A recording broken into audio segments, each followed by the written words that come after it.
ഈ രാഹുൽ മാങ്കൂട്ടത്തിന് ഇങ്ങനെ എന്തോ ഇവിടെ സംഭവിച്ചുകൊണ്ടിരിക്കുന്നത്? ഇയാൾ എന്താ ചെയ്തത്? എനിക്ക് മനസ്സിലാകുന്നില്ല.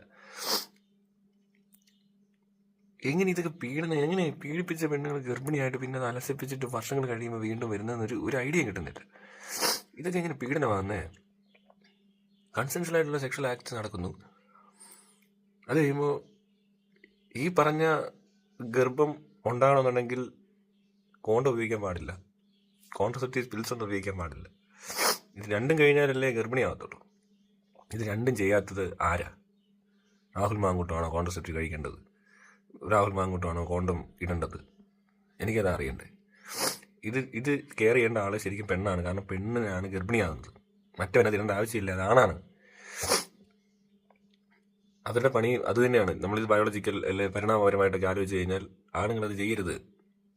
പെണ്ണിനെ ഗർഭിണിയാക്കണം അല്ലേ? ആ ബേസിക് ആയിട്ടുള്ള അതിനകത്ത് നിൽക്കുന്ന ഒരു ആളായിരിക്കും. ചിലപ്പോൾ കുറച്ചും കൂടെ പുരോഗമിച്ച ഒരു ജീനായിരുന്നെങ്കിൽ ആദ്യം അയാൾ ആ കോണ്ടം ഇട്ടേനെ. ഇനി അഥവാ ഇട്ടില്ലെങ്കിൽ അയാൾ ഉറപ്പായിട്ടും കോൺട്രസെപ്റ്റീവ് പിൽസ്, അതായത് IPL പോലത്തെ എന്തെങ്കിലും കൊടുത്തേനെ. അങ്ങനെ വേണം. അതാണ് ബുദ്ധിയും ബോധമുള്ള മനുഷ്യർ ചെയ്യേണ്ടത്. അല്ലാതെ ചുമ്മാ കിടന്ന പെണ്ണിന് ഇത്രയും ബുദ്ധിമുട്ടുണ്ടാകുന്നത് എങ്ങനെയാണെന്ന് എനിക്ക് ആ പെണ്ണിൻ്റെ ബോധമില്ലായ്മ പോട്ടെ, ഇവന് കൺവിൻസ് ചെയ്യാൻ പറ്റുന്നില്ലെന്ന് പറയുന്നതാണ് അതിനൊക്കെ ഏറ്റവും വലിയ പ്രശ്നം. കോണ്ടം ഇല്ലാത്തൊരു പരിപാടിക്ക് നിൽക്കണ്ടെന്ന്, അങ്ങനെയാണെങ്കിൽ കളിക്കണ്ടെന്ന്. എന്തിനു കളിക്കണം അങ്ങനെയൊക്കെ? എനിക്കറിയത്തില്ല. പോട്ടെ, ഇത് ഇട്ടില്ലെന്ന് തന്നെ വിചാരിക്കുക. ഇത് കറക്റ്റ് സമയമാകുമ്പോൾ എടുത്ത് മാറ്റി ഇവിടെയും കൊണ്ട് മറ്റേ വാഴ നട്ടുന്നതിന് വളമിടരുതോ? ആ സമയത്തൊരു വാഴ നട്ടിരുന്നെങ്കിൽ എന്നിപ്പോൾ രാഹുൽ മാങ്കൂട്ടം പറഞ്ഞിട്ട് കാര്യമില്ലല്ലോ. ഇത് വാഴ നടലല്ല നടന്നത്, ഇത് ചേമ്പ് പറിക്കൽ. അപ്പം അതുകൊണ്ട് അതേ ചൊറിയുന്ന ഇടയ്ക്ക്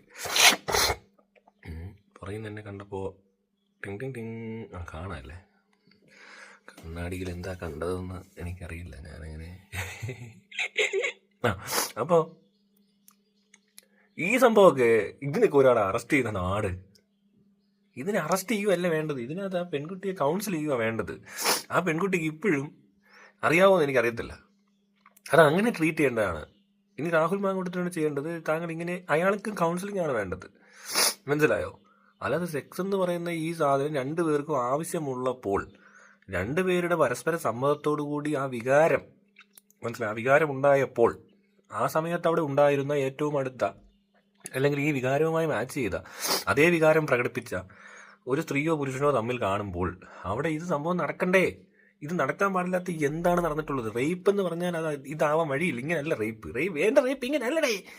മനസ്സിലായോ? എൻ്റെ ഗർഭം ഇങ്ങനെ അല്ലടേ. അപ്പം റേപ്പ് എന്ന് പറയുന്നത് എന്താണ്? എനിക്ക് മനസ്സിലായി. റേപ്പ് ബലം പ്രയോഗിച്ചൊരു പെണ്ണിൻ്റെ സമ്മതം ഇല്ലാതെ പിടിച്ച് ചെയ്യുന്നതിനല്ലേ റേപ്പ് എന്ന് പറയുന്നത്. ഇനി കൺസെൻഷ്യൽ റേപ്പ് എന്നൊരു സാധനം പുതിയത് കണ്ടുപിടിച്ചേക്കുക. അങ്ങനെയുള്ള എല്ലാം അങ്ങനെയാ. എനിക്ക് ഈ ആക്ട് കിടക്കുന്ന സമയത്ത് ഇവർക്ക് വേദനയാണോ സുഖമാണോ ഉണ്ടായെന്ന് എനിക്കറിയേണ്ടതുള്ളൂ. ഞാൻ ചോദിക്കുന്നത് അതാണ്. ഈ സെക്ഷൽ ആക്ട് നടന്നപ്പോൾ രാഹുൽ മാങ്കൂട്ടത്തിനും പെണ്ണിനും പെയിനാണ് കൂടുതൽ അനുഭവപ്പെട്ടത്. രാഹുൽ മാങ്കൂട്ടത്തിലല്ലേ പെൺകുട്ടിക്ക് പെയിനാണോ അനുഭവപ്പെടുന്നത്? ഒരു പ്ലഷർ എടുക്കുന്നതിന് ഒരു കോംപ്രമൈസ് ചെയ്തിട്ട് അത് കഴിഞ്ഞ് പിന്നീട് എങ്ങനെയാണത് ആ ചിന്ത ഇത് എവിടെ നിന്ന് ഇത് മാറുന്നതെന്ന് ആർക്കൊരു ഐഡിയ ഉണ്ട്? എനിക്കറിയത്തില്ല ഇത് എങ്ങനെ ഇത് മാറിപ്പോകുന്നതെന്ന്. കുറച്ച് കഴിയുമ്പോൾ ഇവർ തമ്മിലിപ്പോൾ എന്താണ് അവർ തമ്മിലുള്ള ബന്ധം? എന്തിനാണ് അങ്ങനെ ഒരു ബന്ധം? അത് കറക്റ്റായിട്ട് ചെയ്യേണ്ട ആൾ ആണല്ല, അത് പെണ്ണാണത് നോക്കേണ്ടത്. അല്ലാതെ ആണുങ്ങൾ നോക്കേണ്ട ഒരു ആവശ്യമുണ്ടെന്ന് എനിക്ക് തോന്നുന്നില്ല. നിങ്ങളിത് എവല്യൂഷൻ്റെ ഭാഗമായിട്ടൊന്ന് ചെക്ക് ചെയ്യും, അല്ലെ ഈ മനുഷ്യൻ്റെ ബയോളജിക്കലായിട്ടുള്ള കാര്യങ്ങൾ മനസ്സിലാക്കുക. ആ സ്ത്രീ വേണ്ടേ? അത് സ്ത്രീ അല്ലേ സെലക്ട് ചെയ്യുന്ന ഈ ആണിനെ. ആണുങ്ങൾ എവിടെ പോയി എന്തും കാണിക്കുന്നവർ തന്നെയായിട്ട് തന്നെ അവരുടെ ജനറ്റിക്കലി അവർ എന്താ ഡെവലപ്പ് ആയേക്കുന്ന ആ ജീന്. പക്ഷെ പെണ്ണിനാണ് ഈ കുട്ടികളെ ഉണ്ടാക്കാൻ നേരത്തെ ചൂസ് ചെയ്യുന്നത്, അല്ലേ? ശരിയല്ലേ? മൃഗങ്ങൾ പോലും അങ്ങനെയാണല്ലോ. അതിനെപ്പറ്റി അറിയത്തില്ലേ? ഇപ്പോൾ പട്ടിയൊക്കെ ഇപ്പോൾ കൂട്ടം കൂടി നടക്കും പട്ടികൾ. പക്ഷേ ആ പെൺപട്ടി അതിനകത്ത് ഈ ടോപ്പ് മെയിൽ മാത്രമായിരിക്കും അവളുടെ ചുറ്റിപ്പറ്റി എപ്പോഴും നടക്കുന്നത്. എന്നിട്ട് അതുങ്ങൾ കടിച്ചു പിടിക്കും. മറ്റവന്മാർ അടുത്തോട്ട് വന്നാൽ ഈ ആണ് കടിച്ചു പിടിക്കും, ആ പെണ്ണും കടിച്ചു പിടിക്കും. അങ്ങനെ എല്ലാവരും കയറി അങ്ങ് പണ്ണാൻ പട്ടി പോലും സമ്മതിക്കത്തില്ല. അത് മനുഷ്യരുടെ കാര്യത്തിലുണ്ട്. സ്ത്രീകൾ സെലക്റ്റീവാണ്. അവരെന്തുകൊണ്ടാണ് ഗവൺമെൻറ് ജോലിയുള്ളവരെയും ഡോക്ടറെയും വലിയ കാശുള്ളവനെയൊക്കെ തന്നെ സെലക്ട് ചെയ്യുന്നത്? അവന് പ്രേമിക്കുമ്പോൾ ആരെയൊക്കെ അവിടുത്തെ ഏതെങ്കിലും ബസ്സിലൊക്കെ കണ്ടക്ടറൊക്കെ പ്രേമിക്കും, ഓട്ടോ ഓടിച്ച് നടക്കുന്ന ഒരാളെ പ്രേമിക്കും. അത് നാച്ചുറലായിട്ട് അയാളുടെ താല്പര്യമുള്ളതാണ്. പക്ഷേ ഇവർ ഒരു കുട്ടി ഉണ്ടാക്കുന്ന കാര്യങ്ങളെക്കുറിച്ചൊക്കെ ചിന്തിച്ചിട്ട് അവരുടെ ജീവിത സാഹചര്യങ്ങൾ നശിക്കുകയും ആ ഒരു ചുറ്റുപാടിലൂടെ ജീവിക്കാൻ പറ്റത്തില്ല, അവൻ്റെ കാശ് വേണം. ഇത് സ്ഥിരമല്ലേ? എന്തുകൊണ്ടാണ് കല്യാണം നടത്തുമ്പോൾ ജോലിയും വീടും പറമ്പും പാരമ്പര്യവും എല്ലാം നോക്കുന്നത്? അതാരാ വന്ന് നോക്കുന്നത്? ആ രണ്ടു കൂട്ടർ നോക്കും. ശരിയാ, പിള്ളേരെ ഉണ്ടാക്കാൻ നേരത്താ. ഇവിടെ നടന്നേക്കുന്നത് അതാണ്. ആ പെണ്ണ് ഗർഭിണി ആയിട്ടുണ്ടെന്ന്. ഏത് പെണ്ണാണേലും. എന്നിട്ട് അബോർട്ട് ചെയ്യുക ചെയ്തേക്കുന്നതെന്ന് പറയുമ്പോൾ അത് ശരിയാ. അവരെന്തോ വേറെ ഉദ്ദേശിച്ചിട്ടുണ്ട്. ആ ഉദ്ദേശം ഈ പറഞ്ഞ ആളുമായിട്ട് ചേർന്ന് നടന്ന ഉദ്ദേശം തന്നെയാണോ എന്ന് എനിക്കറിയത്തില്ല. ഇവൻ ഇവിടെ ഇപ്പം ഈ പറഞ്ഞിടത്തെല്ലാം നമുക്ക് പിള്ളേരുണ്ടാക്കിയേക്കാം, നിന്നെ കല്യാണം കഴിച്ചേക്കാം, നമുക്ക് ഈ കൊച്ചിനെ വളർത്തണം എന്നൊക്കെ പറഞ്ഞ് സംസാരിച്ചിട്ടാണോ ഈ ടൈം നോക്കിയൊക്കെയാണോ ഇതൊന്നാമത് ഗർഭിണിയാവാൻ ഇവിടെ പലർക്കും പറ്റുന്നില്ല. ഇവിടെ ഒരുപാട് പേര് ചികിത്സയിലാണ്. ആണിനും പെണ്ണിനും ഒക്കെ പ്രശ്നം, ഫൈബ്രോയിഡ്, OC, മറ്റേ അതിന് ഇത് മറന്നുപോയി. അതുപോലെ തന്നെ ഇമ്പോർട്ടൻസി ഉള്ള ആണും പെണ്ണും ഒക്കെ. പിന്നെ മറ്റേ എന്താണ് PCOD, അങ്ങനെ പലതരം പ്രശ്നങ്ങളൊക്കെ ആയിട്ട് സിസ്റ്റ്, അങ്ങനെ പല കാരണങ്ങളാണ്.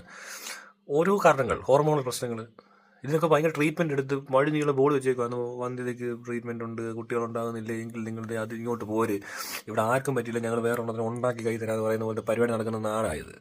അതിനിടയിൽ ഇവർ അതും ഗർഭിണിയാക്കുന്ന അറിയാമല്ലോ, എല്ലാവർക്കും അറിയാമല്ലോ, നോക്കി കല്യാണം കഴിഞ്ഞ് കഴിഞ്ഞാൽ ആ ഒരു ഓവുലേഷൻ പീരീഡൊക്കെ നോക്കി അപ്പോൾ ബന്ധപ്പെട്ടാലേ കൊച്ചുകൾ ഉണ്ടാകത്തുള്ളൂ, അല്ലെ ചുമ്മാ അങ്ങനെ ഉണ്ടാകത്തില്ല. എന്നിട്ട് ഇതൊക്കെ നോക്കി കണ്ട് നിങ്ങൾ കുട്ടികളുണ്ടാക്കാൻ ചെയ്തവരാണെങ്കിൽ അന്ന് പ്രസവിക്കണ്ടേ, പിന്നെ എങ്ങനെ മാറുന്നത്? അപ്പോൾ ഇതല്ല നടന്നേക്കുന്നത്, മനസ്സിലായോ? ഇതൊക്കെ എങ്ങനെ എനിക്ക് ഇത് നിങ്ങളെല്ലാവരും മനുഷ്യരെല്ലാം അനുഭവിച്ചിട്ടുള്ളൊരു കാര്യമല്ലേ, ഒരു സ്ത്രീയും പുരുഷനും തമ്മിലുള്ള ബന്ധപ്പെടലും ഇതെങ്ങനെയാണ് നടക്കുന്നത്? ഒരുപാട് സംസാരിക്കും. അല്ലാതെ ഈ പെണ്ണിങ്ങനെ നടന്നു പോയപ്പോൾ പെട്ടെന്ന് മാങ്കൂട്ടത്തിൽ ഒരു വണ്ടിയെ പിടിച്ചിട്ടുണ്ട് പോയിട്ട് കഴിഞ്ഞു. കാരണം അത് കഴിഞ്ഞപ്പോൾ ഇപ്പോൾ ഇതൊന്നും അറിയാത്തൊരു പെണ്ണ, ഇതൊന്നും അറിയാത്തൊരു ലോകത്ത് ജീവിച്ചൊരു പാവപ്പെട്ട ഏതോ മെഡിക്കൽ സയൻസ് ഡെവലപ്പ് ആയതൊന്നും അറിയാത്തൊരു പിന്നെ ആരോ പറഞ്ഞത് ഗർഭമുണ്ടോ, ഇത് ഗർഭമായതാണോ, അയ്യോ ആണോ, ഇനി എന്ത് ചെയ്യും? അപ്പോൾ ആശുപത്രി തന്നെ പറഞ്ഞ് അവരുടനെ അത് റിപ്പോർട്ട് ചെയ്യുകയാണ് ചെയ്തത്. അങ്ങനെ പറ്റിച്ചതാണോ? അല്ല. വിദ്യാഭ്യാസവും വിവരവും ഈ പറഞ്ഞ കാര്യങ്ങൾ നല്ലപോലെ മനസ്സിലാക്കാനുള്ള പ്രായവുമായ ഒരു പെൺകുട്ടി എന്ന നിലയ്ക്ക് അവർക്ക് ഒരു റെസ്പോൺസിബിലിറ്റി ഇല്ലാത്ത രീതിയിൽ എങ്ങനെ ഇങ്ങനെ ട്രീറ്റ് ചെയ്യാൻ പറ്റുന്നതെന്ന് എനിക്കറിയത്തില്ല. എന്തൊരു ഉത്തരവാദിത്വം ഇല്ലായ്മയാണ്. അവർക്ക് എന്തെല്ലാം കാര്യങ്ങൾ ചിന്തിക്കേണ്ടതായിട്ടുണ്ടാകുന്ന ശരിക്കും, അല്ലേ? ഇനിയിപ്പോൾ കോണ്ടോ ഇല്ലാതെ സെക്സ് ചെയ്ത് വല്ല STD മറ്റേ HIV എന്തെങ്കിലുമൊക്കെ പിടിച്ചിരുന്നെങ്കിലോ, അതും ആലോചിക്കണ്ടേ? ഒരാളെ വിശ്വസിക്കേണ്ട ആവശ്യമുണ്ടോ? ആരോടെങ്കിലും സത്യം പറയുമോ? ഒന്നും ആലോചിക്കരുത്. ജസ്റ്റ് ഇത്രയും മാത്രം ചെയ്യുക. ഈ വഴിക്ക് പോകുമ്പോൾ ഈ അന്യപുരുഷനോ അന്യ സ്ത്രീ ആരായിട്ടൊക്കെ ബന്ധപ്പെട്ട് കോണ്ടം കിട്ടേക്ക്, അതെങ്കിലും ചെയ്തുകൂടെ? അത്രയ്ക്ക് ഉത്തരവാദിത്തം ഇല്ലാത്തവൻ ആണ് ഇവർക്ക് എന്തൊരു ഉത്തരവാദിത്തം ഉണ്ടപ്പോൾ? അറ്റ്ലീസ്റ്റ് ആരെങ്കിലും ഒരാൾ ഇനിഷ്യേറ്റീവ് എടുക്കണ്ടേ? ഗർഭം മാത്രമാണോ പ്രശ്നം? അത്രയും ബോധമില്ലായ്മ കാണിക്കുക എന്ന് പറഞ്ഞാൽ എങ്ങനെ നടക്കുന്നു ഇതൊക്കെ? ഞാനിത് പൊതുവെ എല്ലാവരും കൂടെ പറഞ്ഞു. എനിക്ക് ഈ പെണ്ണാരാന്നോ രാഹുൽ എന്തോ ആണെന്നോ ഒന്നും എനിക്കറിയത്തില്ല. പക്ഷേ എല്ലാവരും ഇതൊന്ന് മനസ്സിലാക്കി വെക്കുക. ഇതുപോലത്തെ കേസുകളുടെ എണ്ണം കൂടുന്നു. ഒരു ബോധവൽക്കരണം എല്ലാവർക്കും ആവശ്യമാണ്. ഇവിടുത്തെ സ്ത്രീകൾക്കും പുരുഷന്മാർക്കൊക്കെ ഒരു ബോധവൽക്കരണം ആവശ്യമാണ്. നിങ്ങൾ പരസ്പരം ധാരണയോടുകൂടി സെക്സ് ഒക്കെ ചെയ്യുമ്പോൾ ഇത്രയും കാര്യങ്ങൾ ശ്രദ്ധിക്കുക. കൺസെൻഷ്യൽ ആണെങ്കിൽ പോലും ചിലപ്പോൾ നാളെ അത് കൺസെൻഷ്യൽ റേപ്പ് എന്ന് പറഞ്ഞ് വരാൻ സാധ്യതയൊക്കെ ഉണ്ട്. അതുകൊണ്ട് ആദ്യമേ തന്നെ വലിയ അടുപ്പമൊന്നും അത്രയും അങ്ങോട്ട് കൊടുക്കണ്ട. രണ്ടുപേരും അങ്ങനത്തെ കാഷ്വലായിട്ട് ഇത് കൈകാര്യം ചെയ്യാൻ പറ്റുന്നവരാണെങ്കിൽ മാത്രമേ ഇടപെടാവൂ. അല്ലെങ്കിൽ ഇതിന് പുറകെ പോരുത്. അല്ലെങ്കിൽ വല്ല പെയ്ഡ് ആയിട്ടുള്ള എന്തെങ്കിലുമൊക്കെ സെക്സ്വൽ ആക്ട് ഒക്കെ ചെയ്താൽ ഈ സാധനം നടക്കും. പിന്നെ ഈ മാനസികമായിട്ട് എന്തെങ്കിലും പ്രശ്നമാണുള്ളതെങ്കിൽ സൈക്കാട്രിസ്റ്റിനെയോ സൈക്കോളജിസ്റ്റിനെയോ കണ്ടിട്ട് ആ രീതിയിൽ ശ്രമിക്കുക. ഇത് പറ്റുന്നില്ലെങ്കിൽ, വേറെ രീതി പറ്റത്തില്ലെങ്കിൽ അത് അങ്ങനെ ട്രൈ ചെയ്യും. ഇതൊരുമാതിരി ഇതെന്തോ നടക്കുന്നത്? എനിക്ക് മനസ്സിലായത് ഇങ്ങനെ ആയത്. എല്ലായിടത്തും ഈ പരിപാടിയാണല്ലോ അവതരിപ്പിക്കുന്നത്. ഇവൻ എവിടെ പരിപാടി അവതരിപ്പിച്ചാൽ അവിടെ ഗർഭമാവൂ? എനിക്കറിയാൻ മേനോട് ചോദിക്കുക. ഇത് എവിടെല്ലോ? അതും തിരുവല്ലായിരുന്നു. ഞാനിവിടെ ഉണ്ടായിട്ട് നമ്മളറിയാതെ ആരുടെ ഗർഭം ഉണ്ടാക്കിയിട്ട് പോയത്? നായിൻ്റെ മോനെ, നിന്നെ ഉണ്ടല്ലോ. ഞങ്ങളൊക്കെ ഇവിടെ തിരുവല്ലക്കാർ ഇരുന്നിട്ട് നീ വന്നേക്കുക. പാലക്കാട്ട് MLA ആരുടെ നിൻ്റെ കൂട്ടുകാരൻ ഇവിടെ? അല്ല, എങ്ങനെ ഇത് സാധിച്ചത്? ഞാൻ പറഞ്ഞു ഇതിനകത്ത് ഞാൻ പെൺകുട്ടികളെല്ലാവരും ഇത് ഈ പെൺകുട്ടി ആരാന്നൊന്നും അറിയേണ്ട കാര്യമില്ല. പൊതുവെ എല്ലാവരും മനസ്സിലാക്കി വെക്കുക.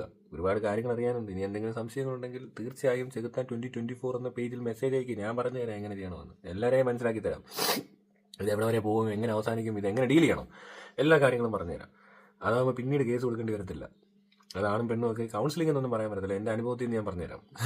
ഇത് പോകുന്ന വഴി ശരിയല്ല, ഇത് അങ്ങോട്ട് പോകരുത്, ഇവിടെ വെച്ച് നിർത്തിക്കോ, ഓടിക്കോ, രണ്ടുപേരും വിട്ടുപോവുക, പരസ്പരം ഉടായ്പ് കാണിക്കരുത്, അത്രയും പറഞ്ഞാൽ മതി. സ്ട്രൈറ്റ് ആയിട്ട് എല്ലാം നടക്കണം. അല്ലാതെ ഇനി ഉമ്മാന്ന് വലിച്ചു വാരിയിട്ടുണ്ട്. ഇപ്പോഴത്തെ ജനറേഷൻ പിന്നെ കുറച്ച് ബെറ്റർ ആണെന്ന് തോന്നുന്നു കേട്ടോ. ഇതൊരു പ്രത്യേക ഒരു പ്രായക്കാരായിരിക്കും. ഇവരെല്ലാം നോക്കിയാൽ 30 വയസ്സിനും 35 വയസ്സിനും മുകളിലാവാൻ ചാൻസ് ഉണ്ട്. അങ്ങനെയാണ്.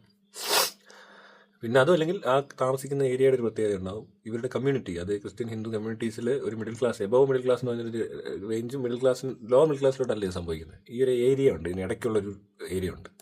എന്നാൽ ഭയങ്കര ഹൈ ക്ലാസ്സും ആയിരിക്കത്തില്ല. ഈ മിഡിൽ ക്ലാസ്സുകാരനാണല്ലോ എല്ലാം അനുഭവിക്കുന്നത്. ഇതേപോലത്തെ പ്രശ്നങ്ങൾ കൂടുതലും അവർക്കാണ്. അതുപോലെ എന്തോ ഒരു ബാക്ക്ഗ്രൗണ്ട് ആയിരിക്കണം ഉറപ്പാണ്.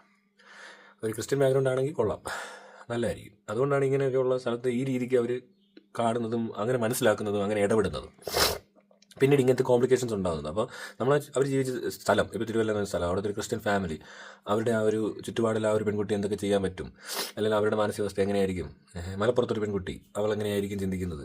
ഒരു മുസ്ലിം പെൺകുട്ടിയാണെങ്കിൽ അവിടെ ചിന്താഗതി മാറും. കാരണം 5 ഭാര്യമാരുള്ള 15 മക്കളുള്ള വീട്ടിൽ ജനിച്ചു വളരുന്നതും ഒരേ ഒരു ഭാര്യയും ഒറ്റ മോളും അല്ലെങ്കിൽ ഒരു സഹോദരനും മാത്രമായി ജീവിക്കുന്നവരും തമ്മിലൊക്കെ വ്യത്യാസങ്ങളുണ്ട്. അത് ഹിന്ദു, ക്രിസ്ത്യൻ, മുസ്ലിം ആക്ടുകൾ ലോയിലൊക്കെ മാറിയിരിക്കുന്നത് അതുകൊണ്ടൊക്കെയാണോ എന്ന് എനിക്ക് ചെറിയ സംശയമുണ്ട്. ഇവിടെയൊക്കെ മാനസിക നിലയും ആരോഗ്യ നിലയും എല്ലാം വ്യത്യാസമാണ്, ചിന്താഗതിയൊക്കെ വളരെ വ്യത്യാസമാണ്.